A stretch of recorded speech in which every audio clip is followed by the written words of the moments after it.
Hello everybody, this is Genesis and I'm bringing you guys another Dota 2 commentary. Today's game is gonna be between Virtus Pro and MTW. It's part of the West qualifier for the championship, Dota 2 championship, sponsored by I think Valve. The international. Now these two regional qualifiers were there was a West and an East qualifier. Yeah, global wise, and the winner of each got a sit for the wild sit at the international. I think this game was played in the groups. I'm not a great follower on who won what and who qualified and stuff like this. I can spoil it for you, but I don't want to. What I'm mainly concerned with is great Dota content, and this is great Dota content, and I will bring it to you guys in a nice analysis. So yeah, I promised to bring 5 replays or 5 commentaries last week. I only brought one. I have to apologize for that, but my week was pretty hectic. I had to do a lot of work at my job, and I admit, with the little spare time that I had, I played Diablo 3. I'm officially a Diablo 3 addict. Since the auction house, the real money auction house, has started up, I've been farming a lot, and especially this past weekend. Because during the week I don't have that much time either way. But last night I just hit a peak in my enthusiasm for Diablo 3, and I think from now on it's gonna go down, which means great news for Dota 2, since I am gonna pick it up again. I never left it. I just had a short detour. Okay, that having said, I'm just gonna shortly analyze this this ban and pick phases right here. The first ban was VP's ban, and they banned the Brood Mother. Brood Mother, a fairly powerful hero. You usually want to ban it when you either want to push or you do not want the other team to push. So in both cases you actually ban the Brood Mother. Brood Mother is not a great anti-pusher, but what it can do is, while you're pushing one lane, it can push another by itself, and that's why it's a good ban during if you want a push strategy. The follow-ups, Chen and the demon, what's the name of the hero? Oh, I forgot the name of the hero. I'm not even gonna bother. I think it's Shadow Demon. Yeah, Shadow Demon. Both of these heroes, I mean all 3 of those heroes are meaning, they mean just one thing. They don't want the enemy to push them. For various reasons they don't want an early game, or they don't want to finish the game early, or they don't want to give the opportunity to the enemy to finish the game early. On the other side, the MTW's captain Cinderan, he chose to, or I think, I don't know, maybe it's a democratic team. They chose to ban 3 solo heroes. The Lycanthrope is a solo farmer in the jungle, that's clear. He can get out of control pretty fast if left alone.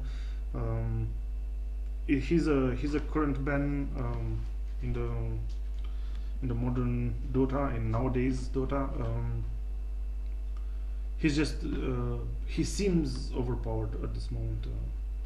I'm saying seems because I don't believe he's overpowered, but anyway, there's a lot of debate going around that.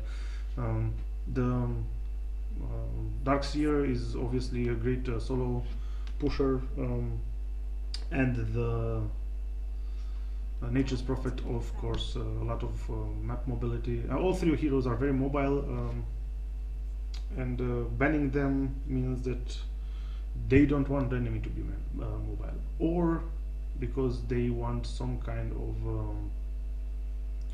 of a team fight strategy, but I'm just analyzing them. I'm just trying to be objective. Just look at the bans, not looking at the actual heroes that they picked. The first pick went to Virtus Pro, who picked Lechrarch. Lechrarch, a very good pusher, a modest laner, I would say, not the best laner, but a very good pusher, a very good tower pusher, to be more specific, and a very good DPSer during team fights. The Scourge answered with the picking of an Invoker. I mean, yeah, an Enchantress first and then an Invoker. Enchantress just playing an initial role of jungling with a fast push on a tower, and the Invoker, yeah, the overall good hero who can nuke your whole team and disable your whole team during team fights and lane very well. The Invoker doesn't have the best hit animation, but he's basically unbeaten on the mid game, on the mid lane. The Sentinels picks in response were Windrunner, who is, I think, one of the most balanced heroes right now in Dota, and the Scorpion King. Yeah. Sand King, that is. You usually pick Sand King, Windrunner, when you want some kind of small to medium mobility. Yeah, Queen of Pain also. So these three heroes here, they're quite mobile on the short run. With the blink, obviously, I believe the Sand King will buy a blink as well, and the Windrun or Windrunner, I think the skill is named as has the same name as the hero. So these heroes right here, they're quite chasing. They have a chasing capability that translates into short to medium range mobility. There was the pick on Lone Druid, which to me tells that the MTW team hasn't got a quite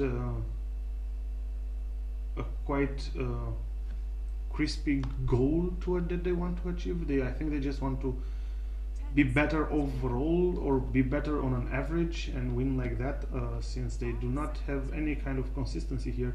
I mean, yeah, the Lone Druid can solo lane, and then the Enchantress comes, and maybe with the help of the Crystal Maiden they just push a tower or something, but that's very, very causal. It's not a crispy strategy, it's just some pieces from a strategy. So yeah, then we saw the pick of Queen of Pain, trying to really build up a core of chasers right here. Lifesteal is also the quite good chaser, not the best, but he has some chasing capabilities. And then the Crystal Maiden was just picked as a normal good hero, I would say, but without, I mean, yeah, he's a great support. I mean, she's a great support, the Crystal Maiden, but I'm not sure. I just don't see it. Maybe you guys can see it. I have no idea how Crystal Maiden came into the equation. Obviously, they will have strong lanes. They will have strong fragmented pushing power, I would say. But they don't have an overall strategy, I guess, at this moment. They just want to, I don't know, farm up this Lone Druid or the Lone Druid's Bear or whatever, and try to push some towers, and then maybe it all depends on the carry that they pick. I'm not sure if even they're gonna pick a carry, because with this hero right here, okay, they did pick a carry, Night Stalker, who's also gonna be their one secondary tank, I would say. I don't know, but main carry definitely, or ganker. Yeah, as you can see, these heroes of Scourge, they are good overall. They're not making any sense together, unfortunately. So they're gonna stay away from team fights, I would say, as much as that is possible during the mid game and the end game. In the end game, it's almost impossible to stay out of team fights, but you can avoid them during the mid game. But I did not present the teams, and I'm gonna do fast just that right now, starting with the bottom hero. Kebab is playing the Enchantress fucking Mad, or FCKNG Mad. I don't want to fill in the blanks right there for him. Playing the Crystal Maiden, Sokshka playing the Night Stalker, Fanzi playing the Road Druid, Cinderan, the captain, playing the Invoker, and on the other side we see Virtus Pro's KKY, I think it's Kuroki, I'm not sure, playing the Naix.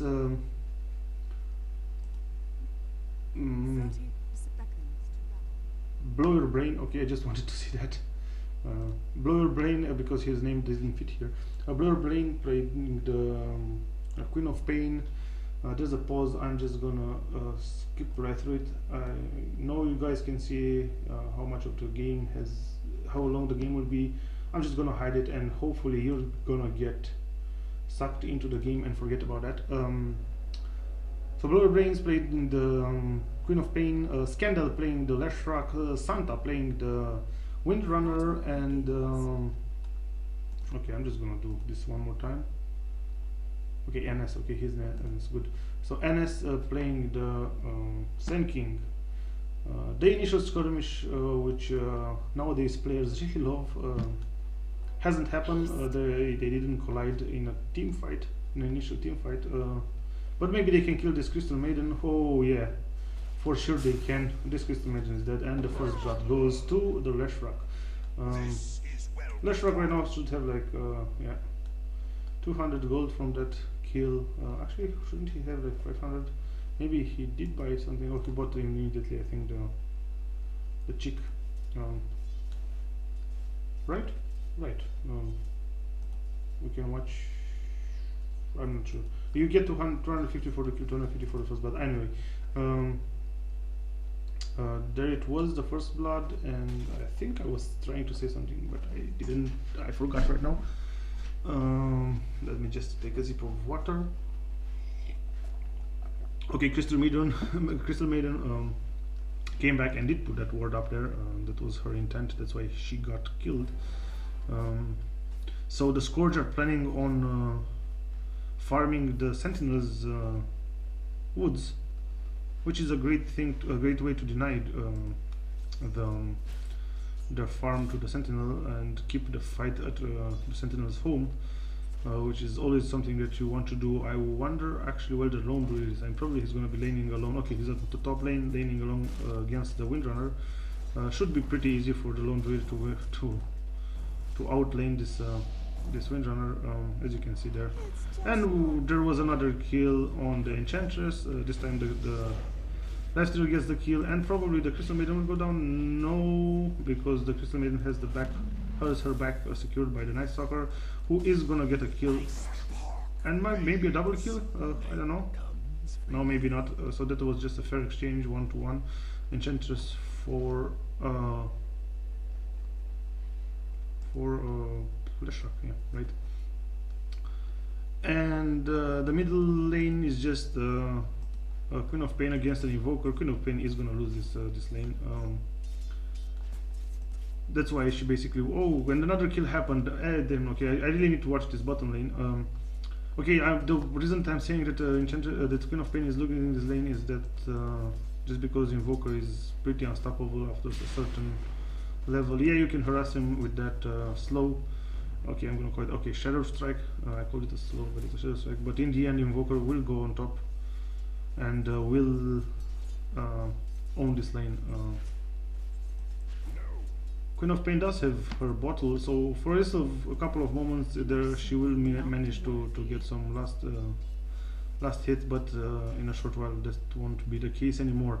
And on the bottom lane, which was the most interesting lane until now, where we saw the kills happening, it's 3 lane, I think. Yeah, it's a Crystal Maiden plus a Night Stalker and an Enchantress, which by the way did change to jungling her own woods, so that means that it's just a dual lane right now between Night Stalker and Crystal Maiden against tri lane, it should be, but okay, it's just a 2 lane also, or 1 lane also. Leshrac, a solo Leshrac in the end. The Sand King is just pulling creeps for Leshrac, and yeah, Leshrac shouldn't have any kind of problems actually against these two lane, although he is probably gonna go down right now if he doesn't back up, but he feels it and he does back up. He also has this ward here which protects him fairly well. Crystal Maiden should buy some sentry wards if she has the money to do it. Yeah, she does, but I think she just wants to get those boots of speed, which are fairly important. A kill on Leshrac would have been also very important, but it's not always the case. Yeah, Crystal Maiden and Night Stalker are trying to push it. They try to get a kill. They're very aggressive, which is good. But also the two VP players are quite good as well. I just wonder the level 5 and okay, so in the end I was wrong. The Queen of Pain did dominate the lane thanks to her bottle. I'm not sure if she's bottle crying or not, but yeah, actually this skill bit is quite interesting. I always think to play the co-op like this. So go Shadow Strike, Blink, Shadow Strike, and then to Scream of Pains, but Screams of Pain or whatever. But I usually end up maxing this Shadow Strike. I don't know why is it happening. Sand King got a kill on Night Stalker. Shame on this Crystal Maiden for not sacrificing herself. But I don't know how it happened. I should have paid more attention. Thing is that this beginning levels, not levels, but in the beginning of the game, usually the kills happen almost instantly. It doesn't take more than 1 or 2 seconds for the gank to happen, and it's hard for me to react. Not trying to find excuses, just stating it how it is. Let's see if a bear is gonna be fed to the Windrunner. No, that would have been stupid actually. I find it funny how the bear looks in Dota 2. Okay, we're gonna see an engagement, and I see the kill on Enchantress. I'm so happy. I just looked at it, and also Sand King goes down for the indiscretion of killing the Enchantress, or actually the Leshrac killed her. Naix went down. He tried to sacrifice himself not to be caught out of position, for Leshrac not to be caught out of position. That's what I meant to say. And in the end, this whole thing has blown up, and the Queen of Pain is gonna get it now, or not. Actually, Crystal Maiden goes down. Queen of Pain survives. I'm not sure why they focused Queen of Pain. They shouldn't have done that. She does have Blink. Maybe they thought that she didn't put more than one skill in Blink, which she didn't. So I don't know. This was not on cooldown, as I remember. So I don't know why they decided to sacrifice their Crystal Maiden. But either way, it was their decision, and it needs to be respected. It needs to be respected. Is that correct in English? I have no idea. But you understand the meaning, and that's the most important thing. Yeah, this Crystal Maiden. Yeah, this I like. It's currently the most used skill build for Crystal Maiden. Yeah, just go maxed out Crystal Nova and Frostbite. Yeah, this aura was never a good thing, but I think only in Dota 2 and PoE people actually saw the plus regenerated that it gave. I think it opened their eyes to the level of usefulness of this arcane aura. And when I say usefulness, I actually mean usefulness. I don't know what to say. Just joking. Sun King is gonna hit one to the face and probably will die. Yeah, there it goes. He should have tried to do something. Maybe he didn't have mana. I didn't check it at the time. I'm actually sorry right now. Yeah, I was talking about the arcane aura of Crystal Maiden. Yeah, never saw the usefulness, and sometimes I was actually forced by my captain to use the aura, and I never understood why. And now that I see pro players going the max damage output build, or max whatever you want to call it, I'm so happy. I somehow feel revenged. Yeah, but enough about that. Let's see how the items are going. So there's Phase Boots and an Orb of Venom on Spirit Bear. Pretty standard right there. He's gonna go for a bear build, which is, I don't think I've seen at any level actually, Lone Druid playing the attack speed damage hero without a bear. And yeah, it's pretty standard, that's what I want to say. Who else might have items? This is a Windrunner. She has just a Phase Boots. Maybe she has something on the Crow. I don't know. No, she doesn't. I just don't get it. No, she can't have only. Okay, she only has 26 scripts. Okay, this Lone Druid really pressed her. Yeah, as I said in the beginning, the Lone Druid is gonna win, but I didn't think he's gonna win at this level. The Lone Druid is gonna go down, and there he goes. Come on, don't tell me that you're not gonna kill him. The Invoker just killed the Queen of Pain, but I'd rather watch the death of Lone Druid.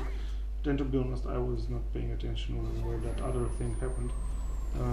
Nicely done by Senkin, and nicely done also by the Invoker. Senkin would have been there if he didn't stop here. But he actually needs to somehow get the hell out of there. Night Stalker is waiting just for that to happen. Yeah, pretty interesting thing how they can let the Senkin sit here. Don't know why they do it. Okay, now he's gonna eat one to the face again, and for some reasons he doesn't try to escape or anything. If Crystal Maiden gets the second kill on the Sen King with the same play, Sen King knew that he was gonna die, but I don't understand why. Why did he just sacrifice himself to the tower or something? Little bit mind-boggling right there. Is this okay? Finally, this Invoker started owning the lane, but I think it's somehow thanks to the fact that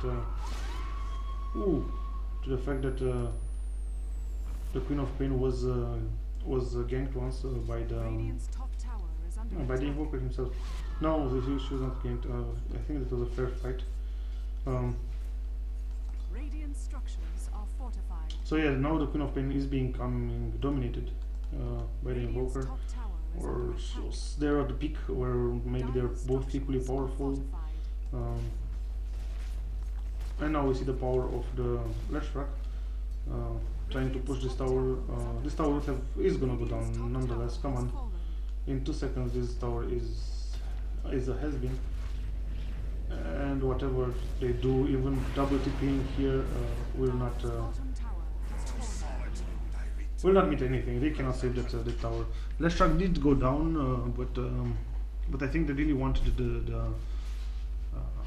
this piece of map right here that I can fit in my on my screen. This is an important piece actually. You basically have your middle way into the bottom lane secured for your team, for the Sentinel. However, the same thing happened on the top lane, and the entrance to the top lane has been secured by the Scourge. So what basically means is that the map right now is somewhat split horizontally, if you can follow my cursor here on the minimap. Not exactly on the middle, but maybe a little bit on the top, and then go down like this and like this. So it's like a Z shape split. And it's very important to understand these things. You should try to push and think about where the enemies are in the sense of a vertical or horizontal split map. The same would have been true if if the other two, okay, yeah, the Sentinel has lost also the bottom lane. That's clear.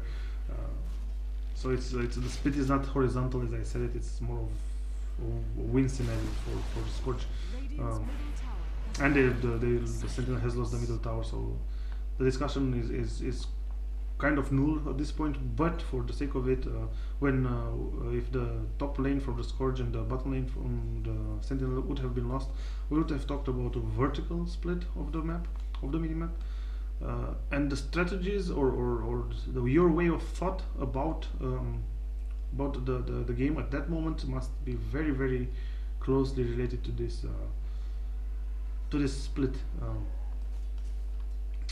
Yeah, but enough about that.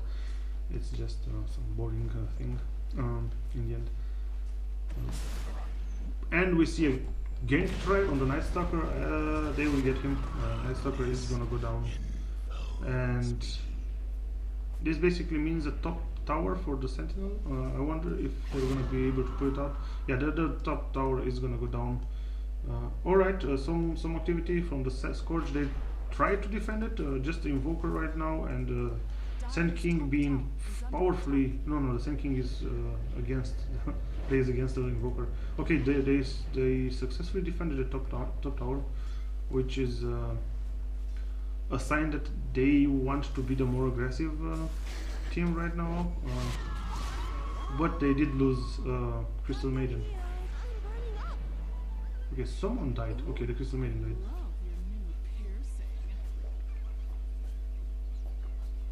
And there goes my water. So I hope my throat keeps for the entirety of this replay, because I have no idea how to pause the capture. And yeah.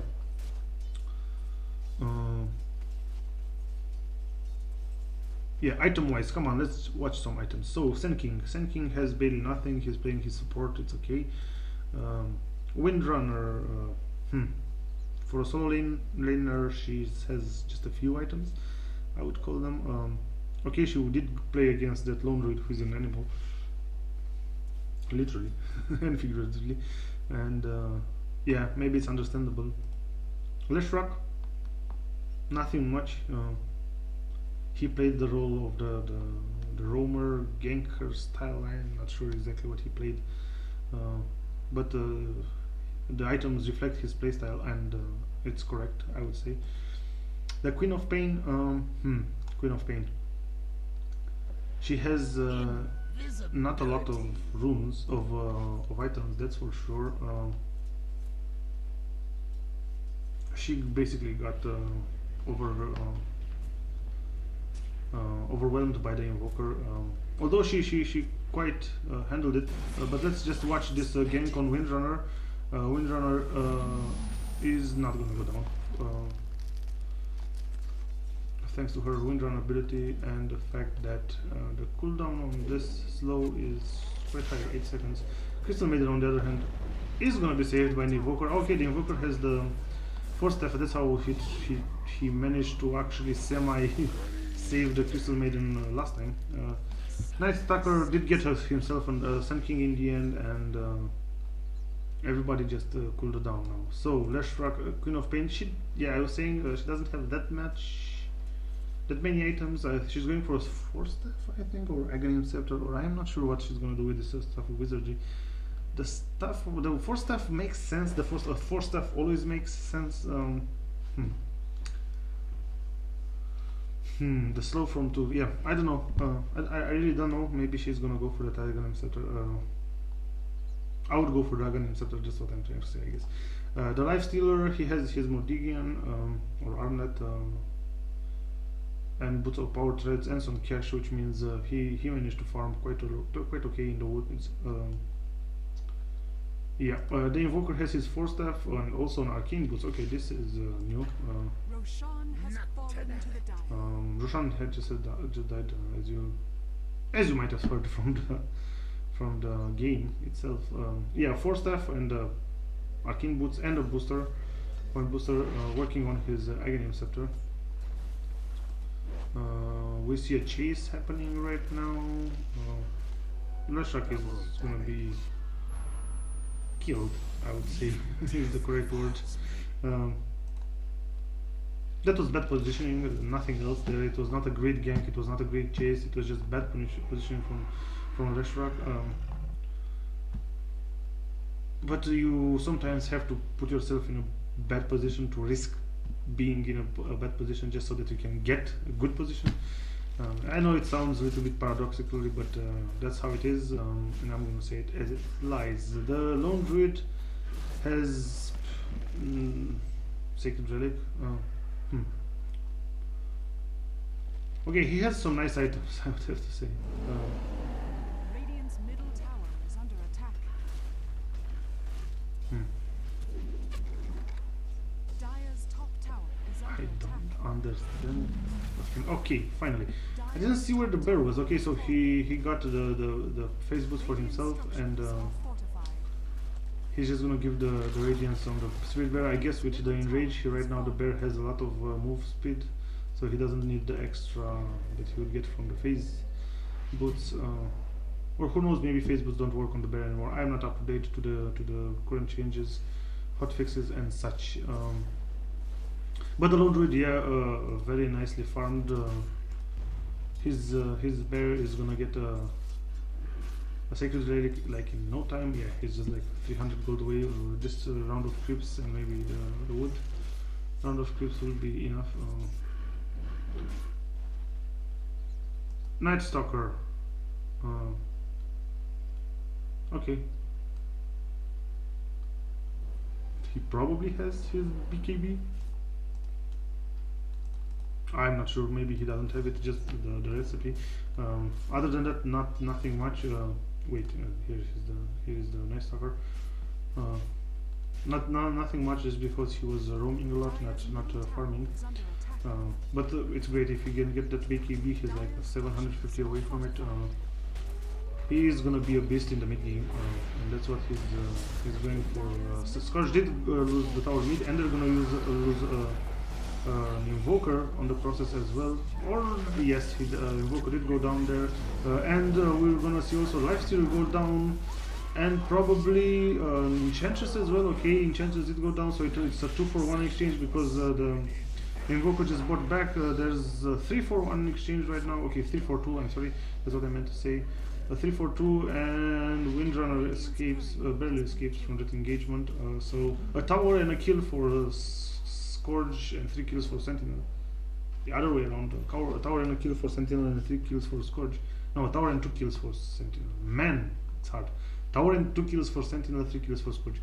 That's the bottom line. Thing is that they did not get an advantage by that tower. They just recuperated from where they were, from where Scourge was like 10 minutes ago. Not 10, but like 8 minutes ago. But yeah, the Sentinel just wanted to show their teeth and telling the MTW that hey, we can also fight, we can also push, we can also sacrifice ourselves for the greater cause. Now that Sacred Relic is up on the bear, it's gonna be a different story. However, yeah, this bear is doing a lot of damage. He blinked him. Did he blink the bear? No, he didn't, and he has it on cooldown. Yeah, that's a nasty position to be in, and bear users from the lone druid should actually recognize the fact that if they lose their bear and their skill is not on cooldown, the bear skill is not on cooldown, they're not gonna have the items on the bear. And usually, if you just put a lot of items on the bear and you lose it, especially in end game, you're basically done. Thing is that in late game, or after the 60th, 70th minute, let's say around 65th minute, if you don't have a bear with items, you're dead. Your lone druid cannot handle it. And sometimes it's even better to just put the bad items back on the lone druid and just forget about the bear.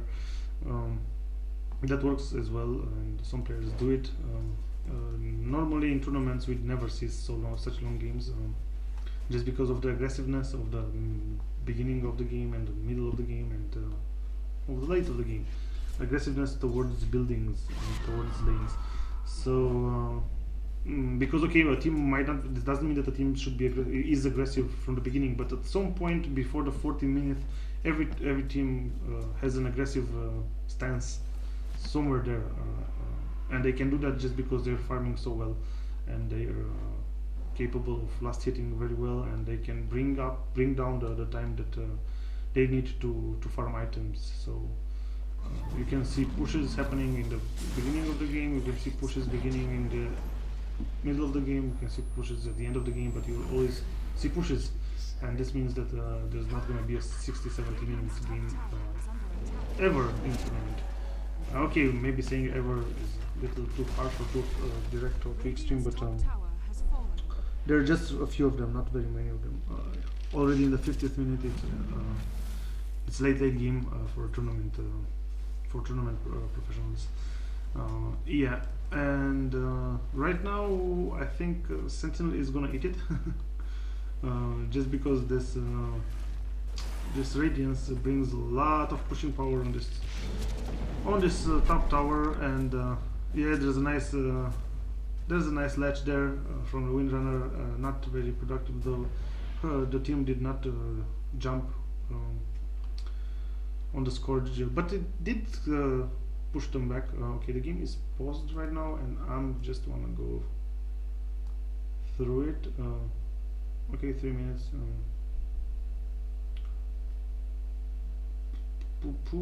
And yeah,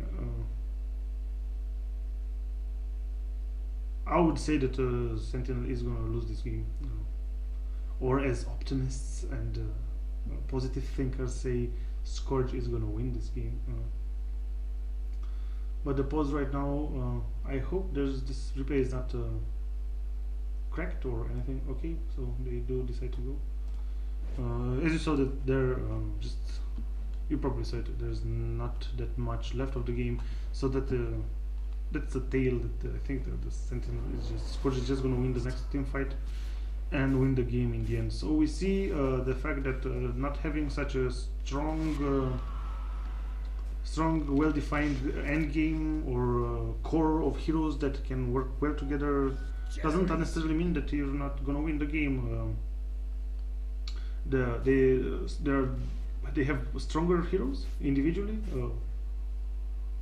weaker heroes as a team compared to the Sentinel. Still, they're going to win the game just because Dota 2 can be played in numerous types of ways and can be efficient in numerous types of ways, and that's the beauty of it in the end. Yeah, and good strategy is very important in this game. So what I want to say, I mean, yeah, the game is done. There's gonna be probably one more engagement, and probably Scourge is gonna win it, and then the Sentinel will GG or something. We're just gonna wait to watch it, see if there's gonna be some interesting moves, some big moves. But yeah, have you ever wondered how this Demolish ability looks just like Chen? I mean, come on, it looks just like him, right? Or like, yeah, like Chen. Oh, okay. So the Sentinel spots the Scourge in their woods and decides to do the aggressive ones, and here we go. The engagement. There's a BKB on Night Stalker being popped, and the Night Stalker tries to kill someone, but in the end the Sand King just goes down, killed by his Crystal Maidens spells, and the Leshrac is being chased by the Night Stalker, and in the end there's Squid of Pain also goes down to the Invoker, and Naix is gonna go down as well. It's a team wipe, and they don't even lose, the Scourge doesn't even lose a hero, and this just basically means that the game is over, as I said, based on the timer that I spotted. Because of the pause, I really have to learn how to pause and unpause with the, or fast forward with the keyboard. I promise I'll look it up. The game is not ruined because of that, but I just wanted to be more professional in that way. These are just some last hits. Sentinel is already disconnected from the game. It's just, I don't know, like you can see it as a respectful push, and the game is over, and we'll see the stats, and that's gonna be it It's a fast game. It was a fast game. I didn't realize actually that it's gonna be this fast, but I hope you guys enjoyed it. And yeah, see you guys next time. Keep in touch. Bye bye.